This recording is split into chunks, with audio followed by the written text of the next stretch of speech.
You don't get discipline from your parents, from your grandparents, from your older brothers and sisters. You don't get discipline from an external source. You have to get it from you. That's what self-discipline is. You get it from yourself. You get it from you. So there's people from every possible background, from no parents to crazy parents to, drug addicted parents to super squared away parents, and everywhere in between on that spectrum that are completely disciplined people. More disciplined than anyone I know. It doesn't come from your parents. You don't inherit it. And there's another piece here. It's called ownership, right? It's called ownership. And if you want to blame other people for the problem, and I say this all the time, if you don't take ownership of the problem's not going to get solved. So if you blame your parents for not having raised you in a disciplined environment, you're not going to solve that problem. You're looking at your parents saying, if you would have done a better job being more disciplined for me, I would be more disciplined now. So that means you can't do anything. The fact of the matter is it's wrong. You actually can do something. And it doesn't matter how your parents raised you and brought you up. You can have the discipline you need to decide to do it. So as long as you're blaming other people, I mean, if you blame me for not discussing it, you blame me for having zero idea what that experience is like, you blame your parents for not raising you this way, as long as you're blaming other people, as long as you're counting on other people to give you discipline, as long as you do that, you will not have it. So again, I'm sorry, I should make that more clearly, and I'm trying to make it more clearly now. And like my parents are good people. They had successful careers as educators in public schools. And my mom eventually went into school administration, and my dad taught in high school for 30 something years, and they were good, hardworking people. And, but I'll tell you, they were no extraordinary preachers of discipline. And I'll tell you, I never remember either one of them ever using the term or referring to discipline in any way. And actually both my parents worked. They both worked a lot. My dad was coaching sports and we're doing after school stuff. My mom, same thing. Like, we were on our own a bunch. My parents were gone in the morning. We got ourselves to school. When we got home in the afternoon, they weren't home. So it wasn't like they were setting up this rigid, disciplined manner for me, right? Yeah. And you can see this with families, many, many different families. There's families that have kids that the parents are very disciplined and the kids are wild and out of control. Sometimes they're problematically so, right? Kids that come from really good families, but they get addicted to drugs, lack of discipline. Kids that come from really good families, but they spin out of control and go in the wrong direction. And there's also the opposite, which is, hey, the parents weren't around, or the parents were abusive, or the parents were drug addicts, and all of a sudden the kid comes out of that and is squared away, is awesome. And we saw that all the time in the SEAL teams. And I've said that before on this program. It doesn't matter where your background is. It's what you decide to do. Yeah. And I'll tell you another thing. It's not even from the military. Like, the military requires discipline, obviously.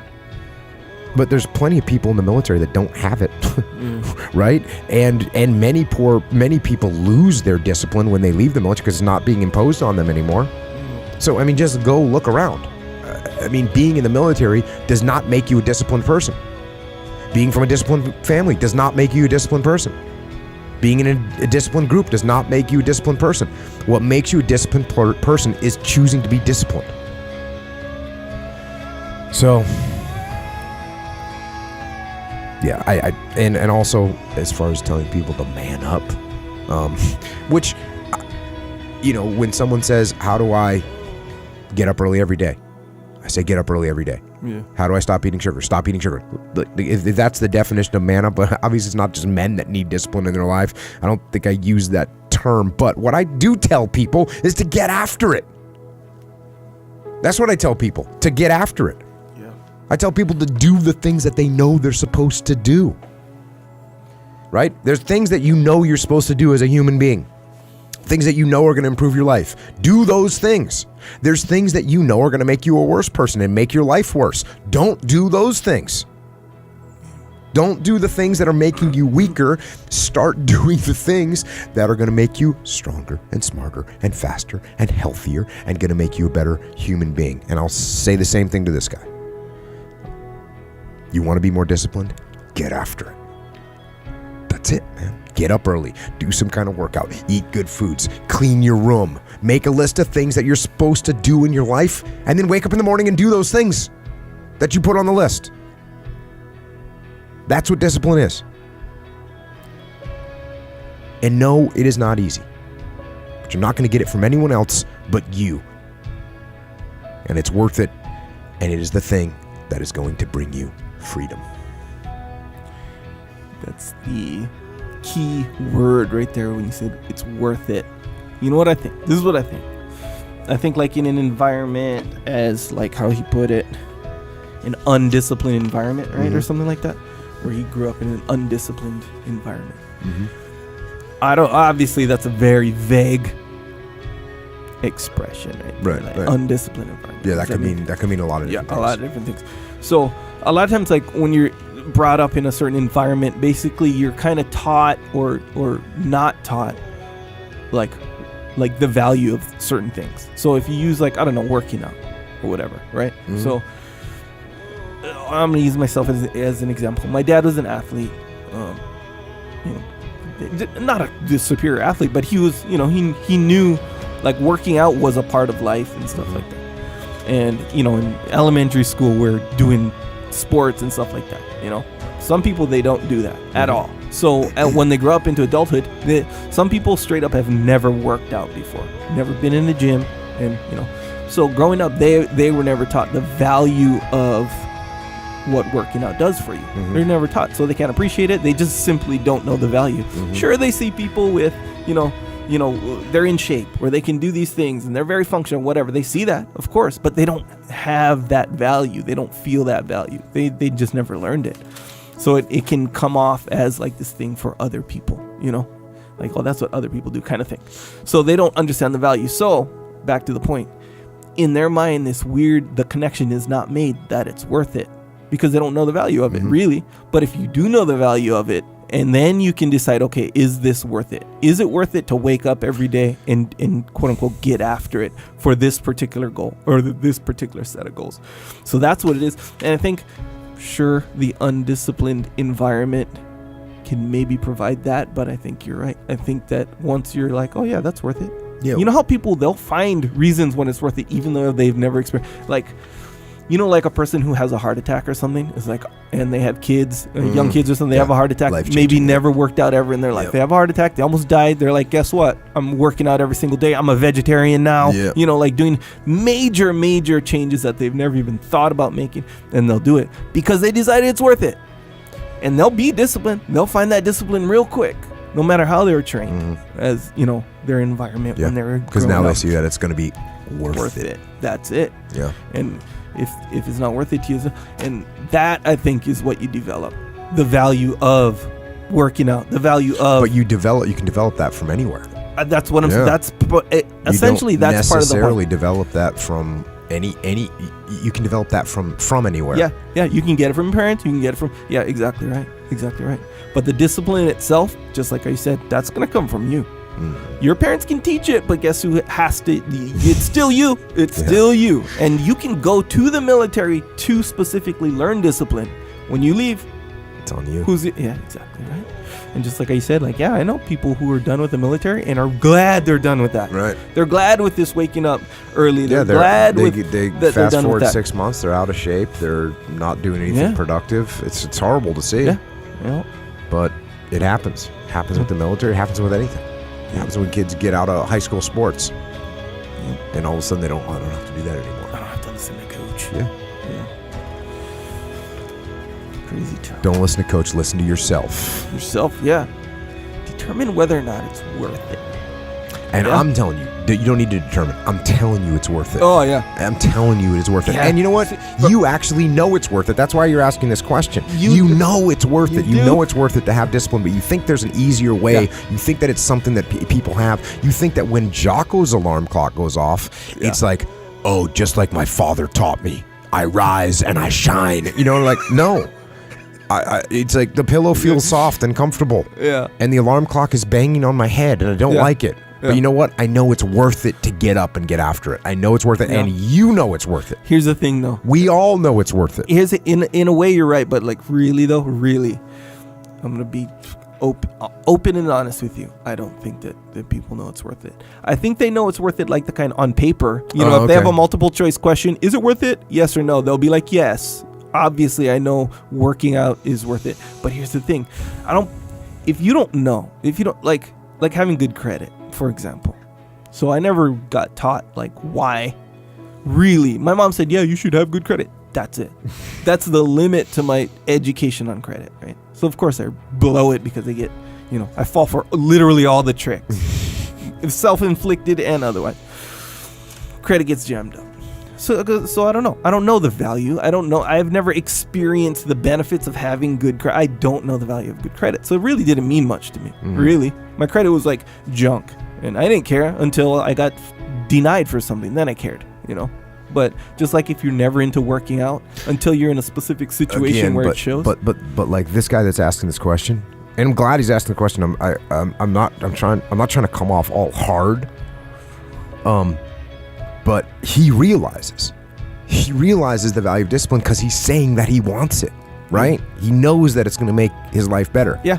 And that's why I think he's gotten jammed up in whatever way. We don't know because I don't know him. Maybe he's gotten unhealthy. Maybe he's, who knows? Maybe he's gotten his finances jammed up. Whatever the case may be, he knows that discipline is better for him. He knows that. He does know. This isn't a guy that doesn't know yet. Because sure, there's people that don't. When you're 16 years old, you don't know the value of discipline. You don't know that the way you're acting right now is going to affect you in 5 years. You don't know that you can set your whole life up to be pretty awesome. Yeah. You don't know that yet. You're just like worried about where you're going on a Friday night. Yeah. Right? Yeah. So this guy knows. And he wants it. And he's looking for where he can find it. And where he can find it is in the mirror. Yeah. That's where it is. Yeah. So do it, brother. Good luck. Get on the path and stay on the path. Yeah, and that's going to be beneficial when you do that. I'm harshly maintaining that like not knowing the value is a big thing. It's kind of like, okay, so back to my credit thing. There is a point at the end where, okay, so like I don't know, 10 years ago or whatever, I repaired my credit. My credit was repaired. I went through, it was painstaking, not fun stuff. Yep. But I did it, got my credit repaired, and now I know the value because as an adult, I'm functioning. It's useful now, So now I know the value of having good credit because I've been through all the things that having good credit brings you through, Now I'm thinking I'll never go back to bad credit. Right. Never. It's worth it every single day. I'm telling you that I agree with what you're saying. Yeah. I agree with what you're saying. I'm saying that this guy knows the value and that's why he wants it. Yeah. It's like when you realize that you got denied for something and you were like, oh, credit has value. I understand that now. Yeah. Something happened in his life where he said discipline has value. I know that now. Yeah. But you did credit repair. And what you said was, okay, I need to go out and repair my credit. You didn't say, hey, you know what? My mom didn't tell me about bad credit, and now I have bad credit. Yeah. So now what am I supposed to do? Yeah. You know who repaired your credit? Who repaired your credit?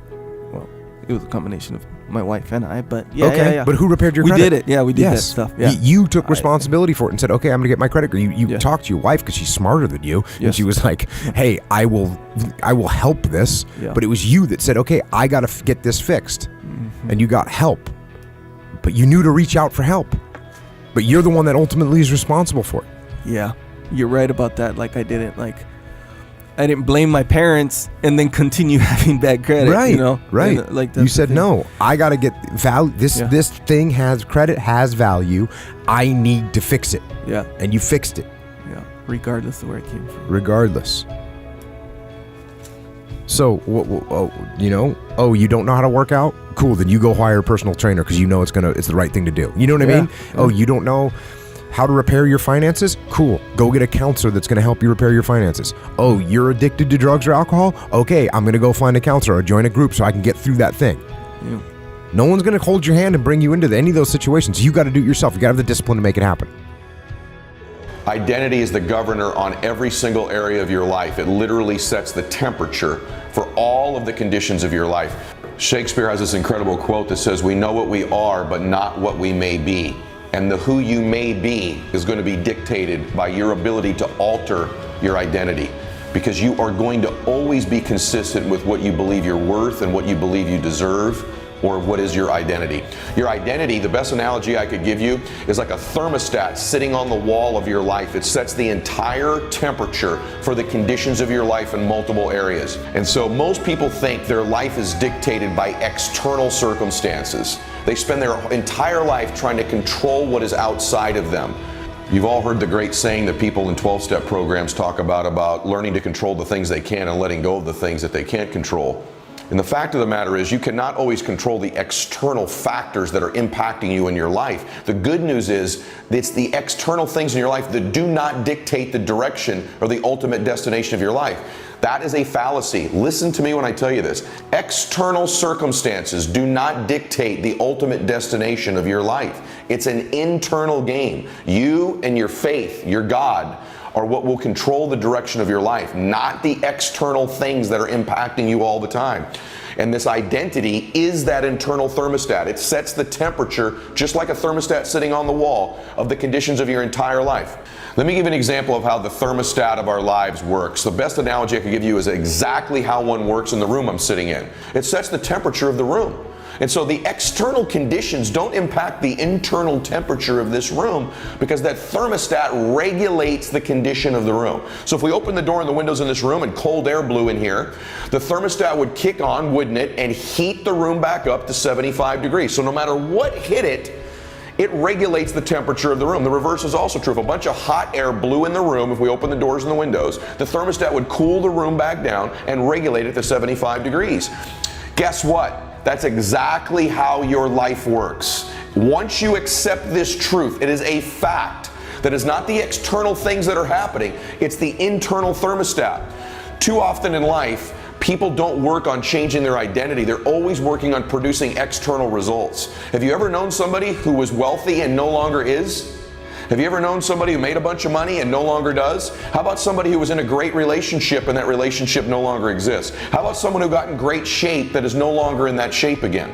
If your results begin to exceed your internal thermostat, you will find a way to cool your life back down to what you believe you're worth and you're comfortable at your identity. You'll think it's coincidental. Oh, this accident happened, or this appointment canceled, or this circumstance took place. It's not coincidence. All of those things have happened because you set the thermostat of your life and you've regulated what you're going to get. Isn't that incredible? That you can learn all the talents, the behaviors, the skills, the tactics, all the strategies that I teach you. But if you don't alter that thermostat internally, you could have all of the skills of a 100-degree producer and you will live a 75-degree existence, because you will turn the air conditioner of your life on back down to cool it where you're comfortable. It's also true, by the way, you've seen this in your own life. Maybe you've had something really good going in business before. You've got momentum. It seems like things are happening great. And then you wake up 4, 5, 6 months later and you've cooled your life, your business, right back down to where it was before. Maybe you'd saved some money at one time and then coincidentally your car broke down, or a bill happened, or there was a run of birthday parties, and all of a sudden that bank account's back to where it always was. It's not coincidental. You've cooled the conditions back down again. And so you've seen this happen. Maybe you got in great shape at one point, but your identity wasn't that fit a person, and you've cooled it back down to about what you're comfortable being. This is true in your faith and your relationships. By the way, you have multiple thermostat settings. You have one in your faith, you have one in your fitness, one in your money, one in your happiness, right? One in your business life. So there's multiple identities we have.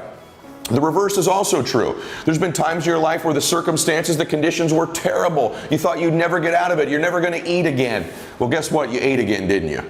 And you heated your life back up to that same place again. So you've proven this over and over in your life, haven't you? So have I, so has every single human being. The governor on our life, the regulator of our life, is our identity, which is the internal thermostat that sets the temperature for our life. So the key in life is to learn all the thoughts, the skills, the tactics, and the strategies that can heat our life up in the areas that matter most to us. But if we don't simultaneously change the conditions of our thermostat, change what we're comfortable living at, change our identity, our worth, change the thoughts, beliefs, concepts, and value we hold to ourselves, we will cool or heat our life back to that regulated temperature. And so I'm telling you, the overall key to changing the external conditions of your life is changing that internal thermostat setting.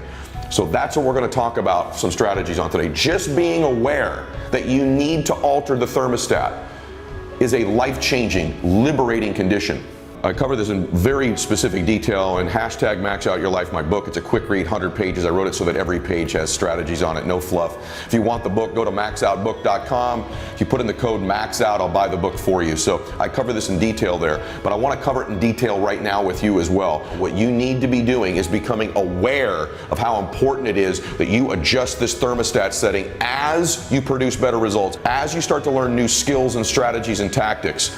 See, you can move from an average business into an extraordinary business with incredible opportunity, but you will produce the same results you're getting in the average business if you don't change that thermostat setting up to 95 or 100 or 120 degrees of what you believe you're worth, the thoughts, concepts, and beliefs you hold true to be about yourself. So, it is the regulator on our lives, and it's the main thing I work on with my private coaching, with some of the elite performers I work with in business and athletics, in entertainment and politics, is me working with them on changing that internal thermostat where we can heat it higher and higher and higher so that they can produce the results and the conditions of their life, stay and exceed those levels all the time. In fact, in my own life, I'm always working on my self-confidence. I'm working on my tactics and strategies, my ability to influence, right? My thoughts, all of those different things.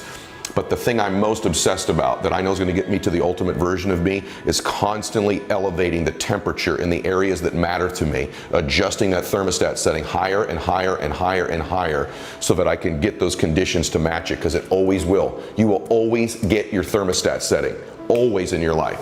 So, can I give you any insights as to how to change that thermostat setting? I can. Let me give you a couple. The most powerful way and the easiest way to change your thermostat setting is by adding people to your circle, very close proximity, that live at a higher temperature in that area than you do. For example, in your faith, let's just say, you're a 75 degreer in your faith. You've already seen this. You can't possibly begin to regularly associate with good, godly people who pray regularly, who try to live righteously, and they're at 110, 120 degrees of faith in their life, and not have that proximity heat you up. Now, you won't get to where they are. You'll get to somewhere between where you are at 75 degrees and they are at 110. Over time, you become 100 degreer, and you alter the thermostat setting through association. Same in business. If you and I were to hang around each other every single day, and let's say you were a 75 degreer in business, hypothetically, and I don't know that about you, but let's just say you were, and I was 150 degreer, and we hung around each other all the time. Don't you think through that association, especially if you had 2 or 3 or 4 people like me in your life, that just over time, you don't even feel it. You're at 80, you're at 85, you're at 90, you're at 95. And that's where you are. We understand the power of this with our children, because we know at school the teachers have influence over them, they're mentors, but the people that really have influence over our children are their friends, because they're around them all the time. And so we know it sets their temperature. This is true in fitness. If you're a 75 degree of fitness, and every meal, every day at the gym, all your associations, hypothetically speaking, were with someone who was shredded and fit the way you wanted to look at 150 degrees, you know over time you get heated up. And so you can't be with someone every day, you can't be with them all the time, but the key is to get more proximity in the areas that matter with people whose thermostat setting is higher than yours. I am a product. You are listening to me right now because I've been so obsessed with this concept of adding new associations to my life that live in the areas that I want to improve in at higher temperatures than me. It's my obsession to this day. I'll give you a secret. One of the reasons I even do my show is I know that I'm influencing many of these guests in the areas that matter most to them through our proximity, and in some cases they do it for me. And so I'm obsessed with the power of association, but I don't just associate. See, all personal says, yeah, you're the 5 people you hang around. Kinda. You really are the 5 to 10 people you hang around if you're conscious all the time of studying them, of observing them, of asking questions, of the fact that you should be altering your thermostat setting. That's when it really moves. It's not just hanging around. It's consciously and intentionally spending time with people where you allow it to impact you, where you study them, where you really observe them, where you're open to their influence. There has to be a level of trust before you can do that, where you surrender yourself to them. But it's not just being around them. It's intentionally being around people that alters that thermostat setting. So power of association is the main way to do it. Second way to alter your identity is in a short window of time, behave completely differently. In a 30-day window of time in your fitness life, you shock your system into eating or training completely differently than you used to. Or in your business life, you make 100 times more phone calls, 100 more contacts. You do something in a very short window of time that shocks you into believing, my gosh, I could never go back where I was before. You trick your brain into believing you're different. There's this part of our brain that always wants to be consistent with what we're worth. Well, if in a short window of time I begin to behave completely differently, your brain begins to believe you deserve something differently. When you begin to do the things nobody else is willing to do, you begin to believe you deserve the results nobody else deserves to get. This is important also because it changes the water line. It's almost like a water line in the pool. If you raise it, it leaves a new mark. Have you ever seen that before in a lake or a pool? You raise the water line in a short window of time and it just changes the mark in your life. It changes the thermostat setting. So you can alter things in your life in short bursts, and I do this often, in an area where I really need to change. Like right now, I just started back on a really seriously, deeply committed fitness journey.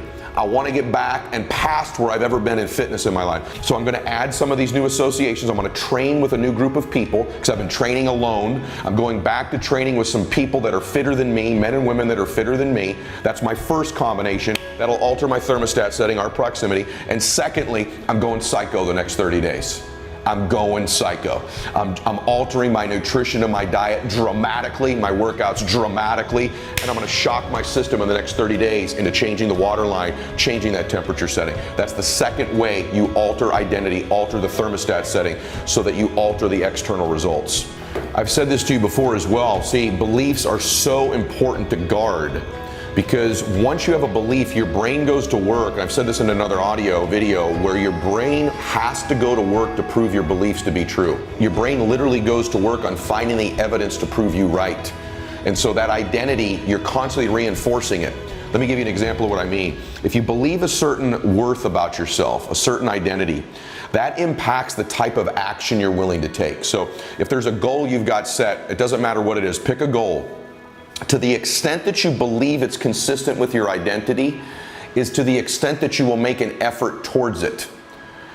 It's a self-fulfilling prophecy, however, because what happens is if your identity is here and the goal is there, you will only make an effort congruent with what you believe you're worth. And so that limited effort you make produces the result not consistent, and it reinforces the belief. It's like a self-fulfilling prophecy. So you set a goal that is inconsistent with an identity you're working on. You will only make an effort consistent with the identity, which will get you to here, doesn't produce the result, and it reinforces this belief you have about yourself. So it's important as you set new goals, as you set new visions, that you also upgrade your identity simultaneously. You're in process of upgrading it because that identity impacts the effort you make, right? Impacts the will you put towards it, and that will is reinforced by the lack of result, and so it becomes this self-fulfilling prophecy. So your mind has this belief it wants to prove to be true, and it starts to find references. So if you believe you're 75 degrees, it's going to start finding legs to put under that table to make it immobile so it can't move to prove you right.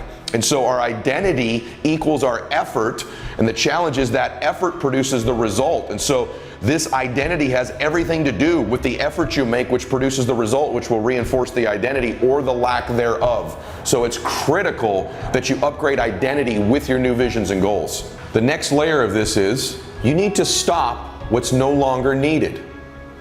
In other words, there were behaviors and thoughts you've had in the past that were needed to produce the results you currently have. But you need to stop what's no longer needed. Maybe you're continuing a behavior in your life that's no longer needed. Maybe you're continuing a thought or a worry that at one time was needed but no longer is. Maybe there's a stress or an anxiety or a belief you're holding true to be about yourself that maybe you needed at some point in your life. I want to get into something, and it's something I think is important. A lot of people, when they think of America and they think of what's important in America, they only think of themselves. They think of building a career. They think of making money.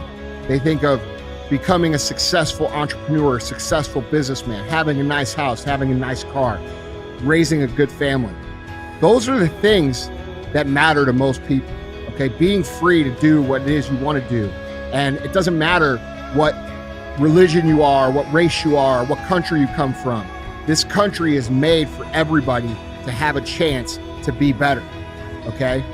And when most people think of that, they think when they're born here or that they come here, that it's about them.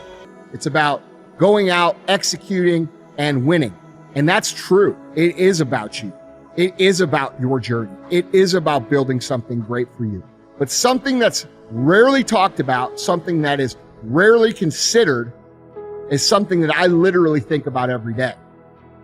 And I think that if you would think about it like I think about it, I think it would help you stay motivated. I think it would help you stay more disciplined. I think it would help you stay sharp. Okay? Those of you who follow me, you know that almost every day I post this big giant American flag that's in my gym. All right? And that flag is actually as big as our first retail store that we opened back in 1999. Now, when I look at that flag, I'm not posting that flag for the people who've been elected in office. I'm not posting that flag for the media who seems to hate our country and hate us. I'm posting that flag for the idea of what this country could be, and the idea of what this country should be, and the idea of what we should be doing to help enrich that soil that makes up this country. Okay? I look at it different. I don't see my success and my drive and my businesses and all of these things. I don't see that as a selfish quest. I don't see that as, oh, Andy wants to make this much dollars. That's not how I look at it, dude. Here's how I look at it. I look at it like this. I look at it like this country was made for us to go out and build amazing things. This country was made for us to take care of our communities when we build those amazing things. This country requires people to go out and produce and create so that our economy can flourish and grow and people can have careers, they can buy houses, they can have families, okay? That's the purpose of growing a company here in America, all right? Now, when we think of, us going out and you think of like achieving your goals and all these things you want to do, it's real easy to get caught up into what you're going to get, okay? But what I want you to think about is, what is your obligation to this country? What are you paying back into the system, right? Because entrepreneurs and successful people have a duty to build great things. Not just because it creates success for you, not just because it creates wealth for you, but because it provides unlimited opportunities for people to come and build their dreams within your organization. Because it solves real problems on the ground level. Because it makes life better for other Americans. I see that as an obligation. And the biggest obligation I see when I look at that flag, when it comes to being an entrepreneur, is, and really just being a citizen of this country, if I'm being completely honest, is this. When I look at that flag, I realize that lots and lots and lots and lots of people have died for this country. And the least that I could do to pay them back is to go out and set a fucking example for what it means to be great in this country. And I think that's the biggest obligation that all of us have. Every single one of you listening.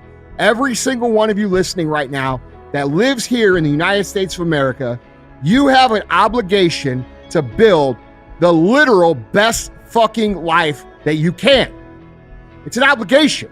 It's a duty. It's a must do. Just like people serve in the military, just like people are supposed to serve when it comes to politics, which a lot more regular people are getting into. That's great. okay? But when it comes to your daily life, when it comes to building your life out, when it comes to your family, when it comes to your career, when it comes to how you treat people, with how you live and what you stand for, you have a duty to build that out the very best you can, because that's what causes real change.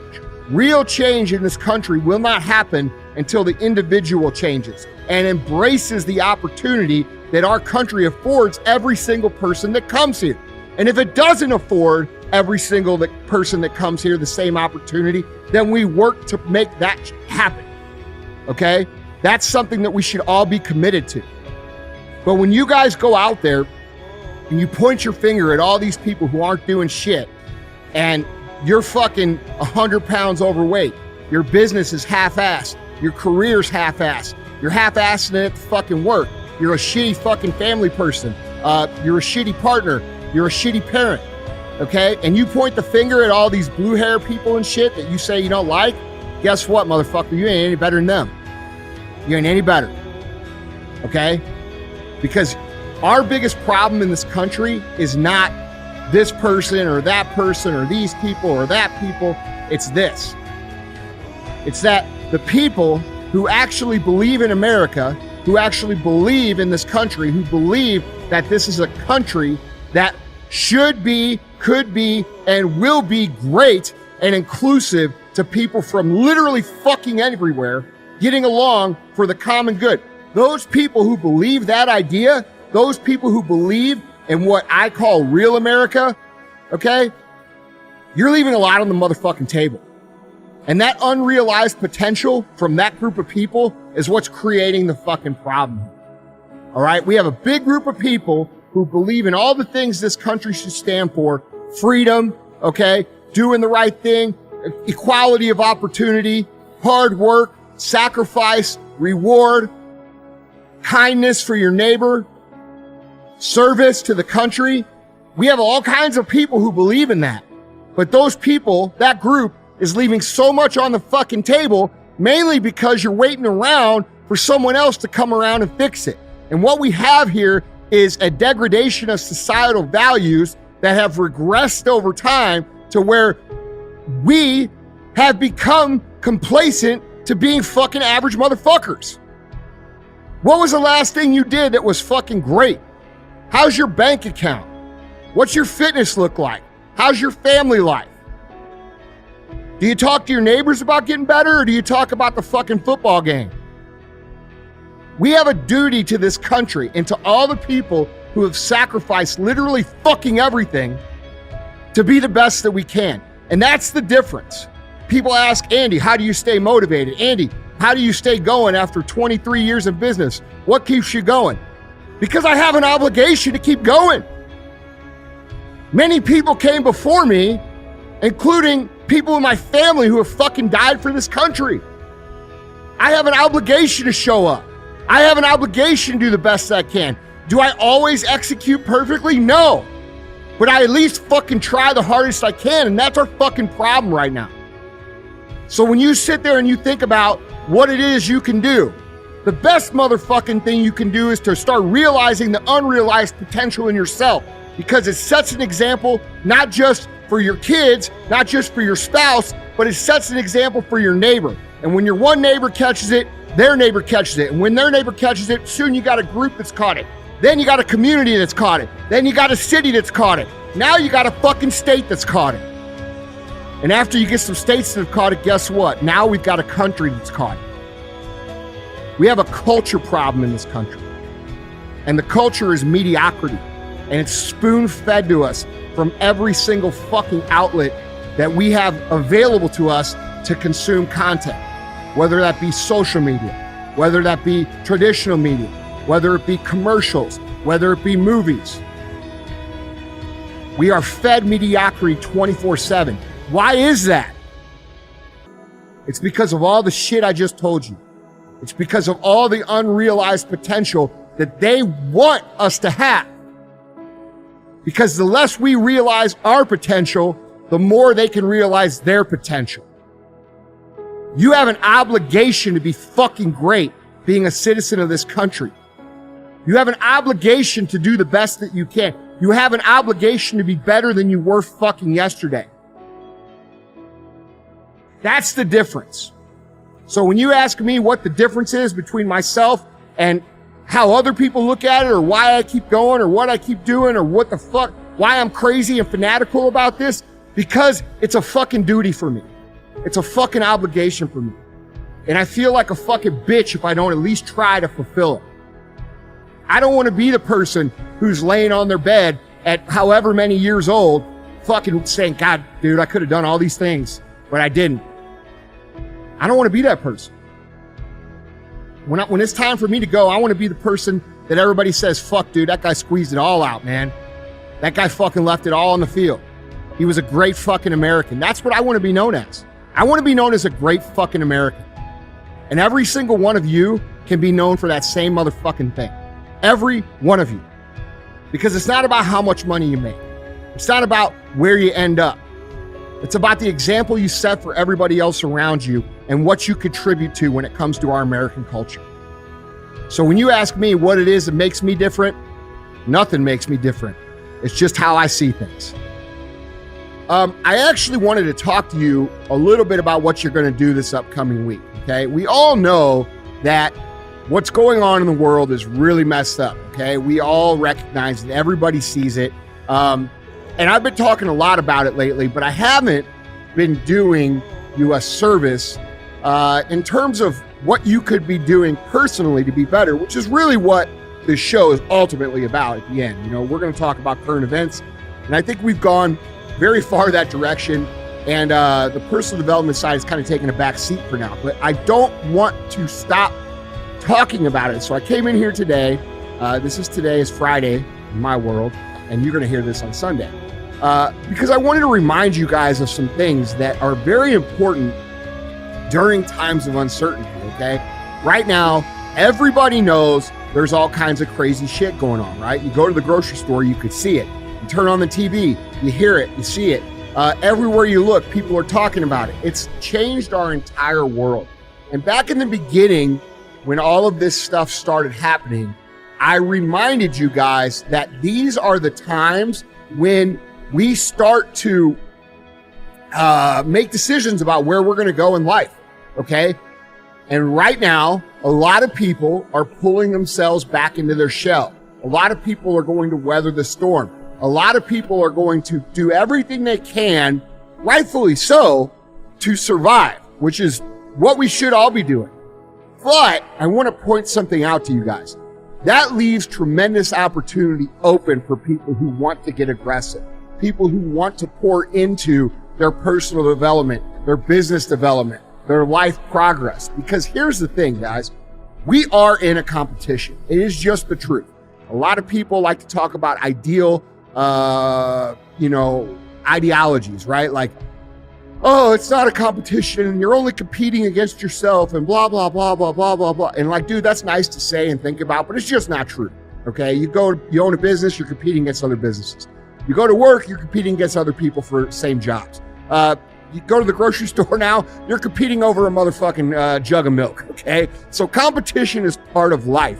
And if you look at any part of the way nature works, it's all based on competition. Okay. The strongest, the fittest, the smartest, the most prepared are the ones that win. So I want to point out to you that right now, a lot of people are not trying to win. A lot of people are trying to pull in all of their offense and hunker down, right, for this time. And this is no different than any other hard time in history, guys. When things like this happen, when times like these happen, it is very easy to get caught up and off track on what it is you're trying to build for your life. But what I want to remind you of is that life is going to go on. Life is going to keep progressing, and it is going to keep moving. And there are people out there that are still aggressive. I'm one of them. And there's a lot of other people as well. So I want to remind you today that one of the biggest opportunities that you'll ever have in your life is actually right now during this time while everybody else is pumping the brakes, okay? If you have the opportunity in your business to stand on the gas pedal, now is the time to do it. More so, I want to talk to you about your personal development. okay? A lot of people right now are giving up on their fitness. They're giving up on their mental health. They're giving up on everything, and they're basically using the entire world situation as a crutch as to why they can't do anything, okay? You know, I went to one of my favorite places I go to, this place called Billy G's here in St. Louis, Kirkwood. Now, over the last couple of years, I've only drank, I don't know, 5, 6, 7 times the total. I think I've had 8 days total off, 9 days now, totally off my program, the Live Hard program during that time, whether I counted it online or not. And I take pride in that. Well, when I went to Billy G's, man, and if anybody's listening, I'm not trying to offend anybody. This is just what I observed. I was very ashamed of my life story for a long time. I didn't want to go out and tell anybody shit about me. So that's why I had 2 people. I created one David Goggins and one Goggins. Right.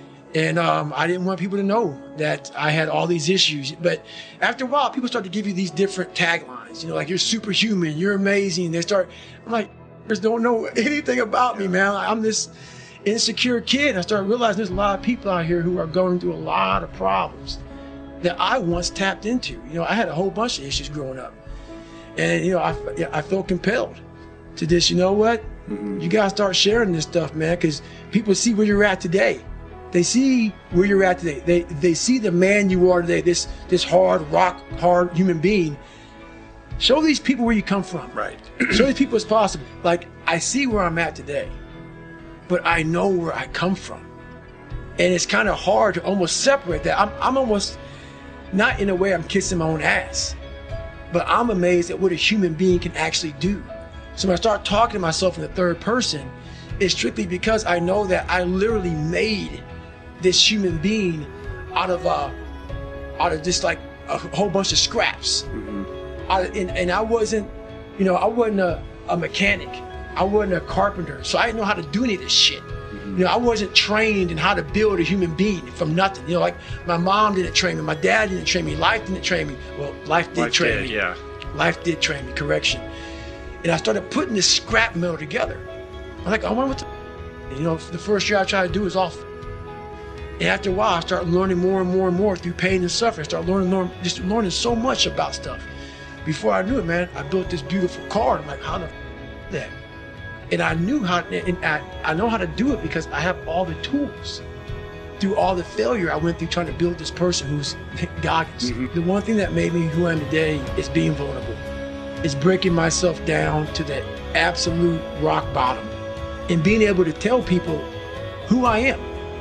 And that's how I fixed it. Literally, being able to look somebody in the eye and say, you know what, man, I have a whole bunch of character problems, character flaws. I've lied about this. I've cheated here. I'm insecure here. This isn't the real me. I lied to you about that. I wanted your acceptance in life. All those things happen, but the thing about it is that we get judged so quickly by who we are. We don't know. We don't go to where it happened. Life created this person, me. Life created me to be this person that I was back in the day. And I had to realize, man, that's okay, man. It's not my fault. Now I gotta go back and fix this shit, though. So a lot of this isn't your fault, why you do some things you do, why you feel the way you feel. But no one's coming back to save your ass. You have to go back to where the shit started, wherever that place is for everybody, and have the courage to go back there and start fixing what broke you. And what's funny about it is that as you're trying to fix yourself and dig yourself out of this deep hole that life, society, and you helped also, those people who you saw down there in that hole who were there with you, who were your friends and people who you counted on, because you meet the people in the same situation that you're in life. Those people become your friends. And the second you try to get out of that situation and become better, those people are in that grave, in that dungeon, just yanking at your heels, man, saying, oh no, come on back, fucker. Yeah. You ain't gonna make me feel like shit by you getting out of this hole. I think you are. So I get that all the time now. People would constantly remind me of who I used to be back in the day. And they always come out of the woodworks, man. You know what? When you come from a small, small town, and you come from a place that a lot of people don't want to come out of it and get out of it, and all you want to do is become somebody, when you have small town mentality is a real mentality. You've got to be able to get out and let your mind see open-mindedness. Because a small town, what it does to you is it closes your mind. Completely closes your mind. Not everybody. This isn't everybody. A lot of people. You have to be able to go out there and create open-mindedness. You need space. You need space to see the world. Like a lot of racism, a lot of ignorance in the world, it comes from people not being out and seeing other things, seeing other people, seeing all kind of shit.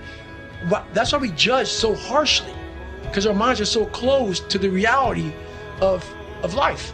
I went back to Brazil a couple of times, and I have nothing wrong with Brazil.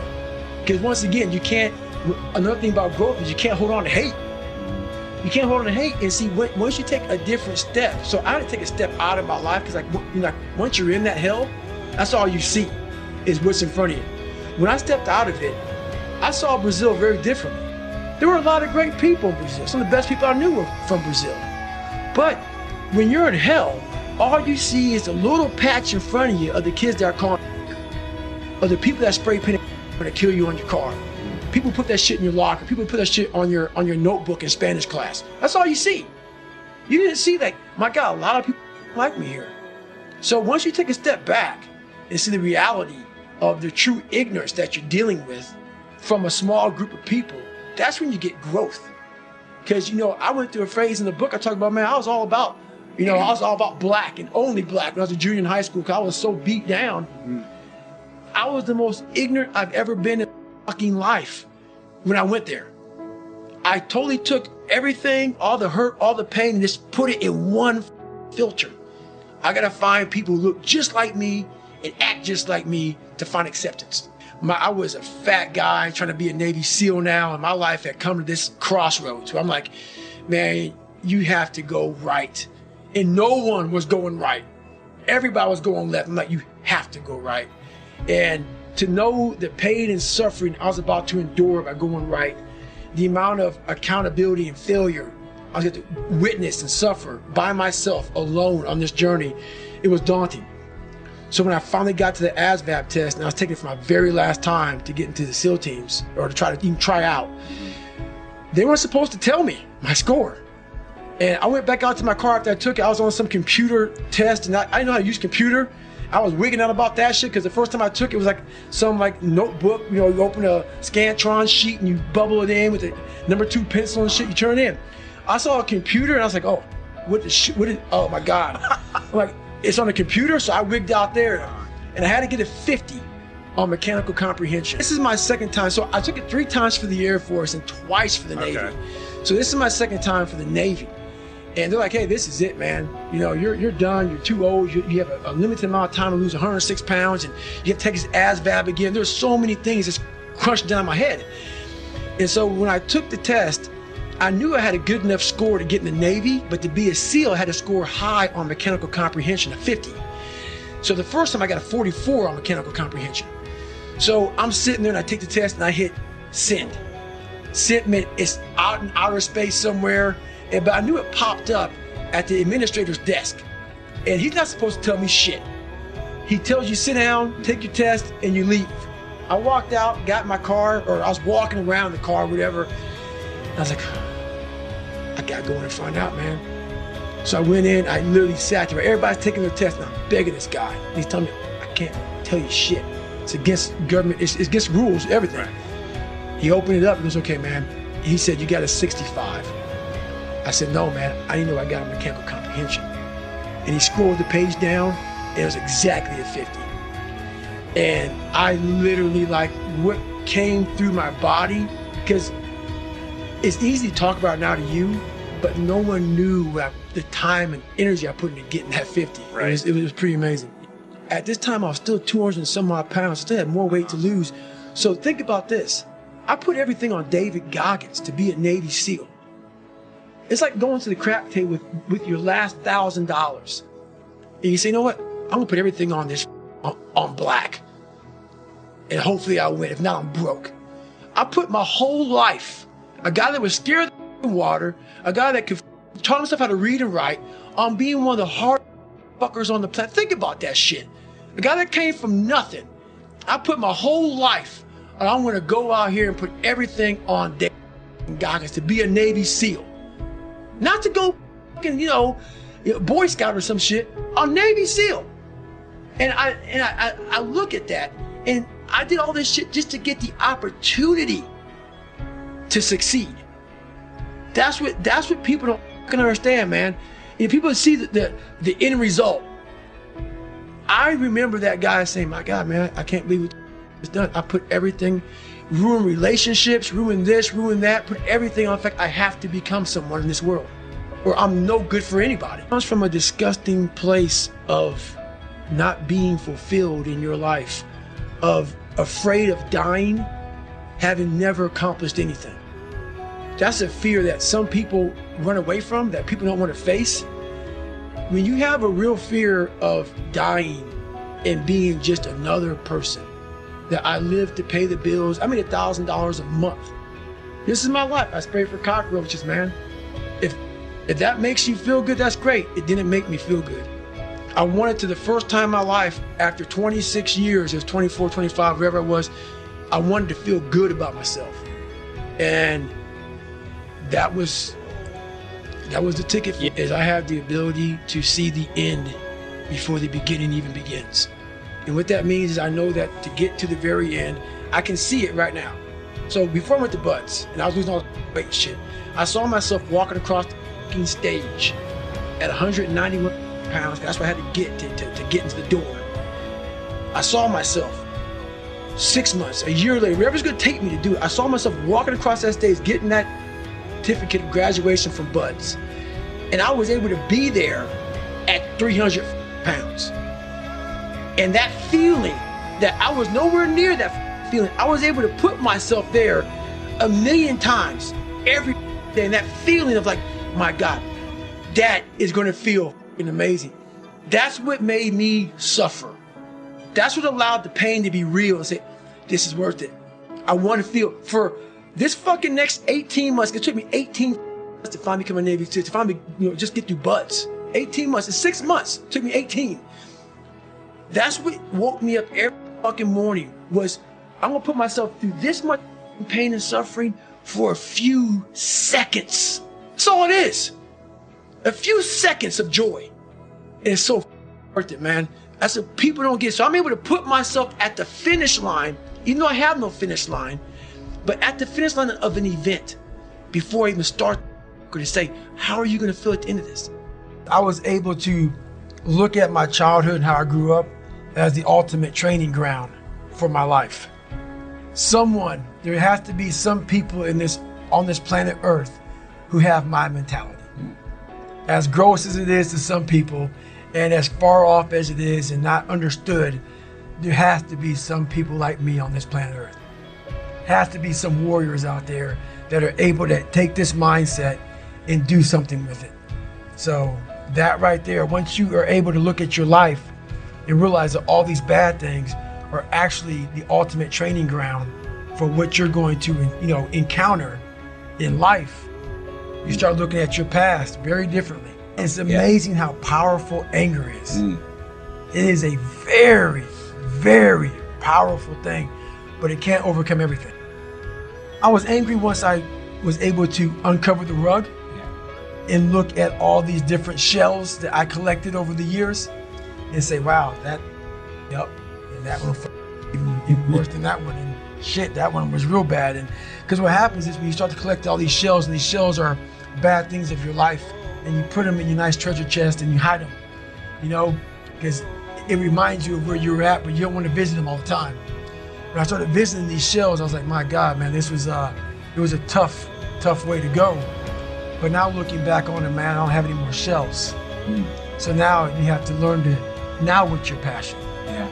So now my passion is still trying to find out what is left, what is more. Can I be driven without the anger? And I can be. I've only dissected 44 years of my life. While I'm still living, I'm still in my live autopsy. So, right now, until I'm dead, I'm still examining human potential.